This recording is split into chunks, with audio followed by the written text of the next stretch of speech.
મજામાં છે. હું અક્ષર નોલેજ વેલીમાં ભણું છું. આજે હું તમને ઉત્તરાયણ વિશે થોડું કહેવાની છું. ઉત્તરાયણનો તહેવાર હમણાં આવી જ રહ્યો છે. ઉત્તરાયણનો તહેવાર 14મી જાન્યુઆરીમાં આવે છે.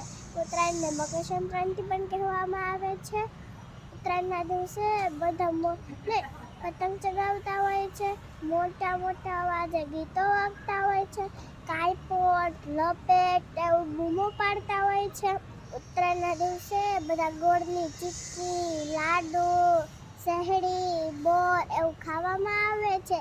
ગાયોને ઘાસ, ઘૂઘરી આપવામાં આવે છે. બધા દીકરીઓને દાન, ગરીબોને ભોજન આપવામાં આવે છે. પણ આપણી મજાની પાછળ કોઈની સજા પણ થાય છે.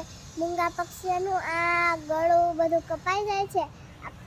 આપણે ચાઇનીઝ દોરા અને કાચના દોરા ઉપયોગ કરશું નહીં. અગાસીમાં દોડાદોડી કરીશું, પતંગ પાછળ દોડાદોડી કરીશું નહીં. હેપી મકર સંક્રાંતિ, જય સ્વામિનારાયણ. ઉડે ઉડે છે મારી પતંગ, ઊંચે ઊંચે પેલા વાદળોને સંગ.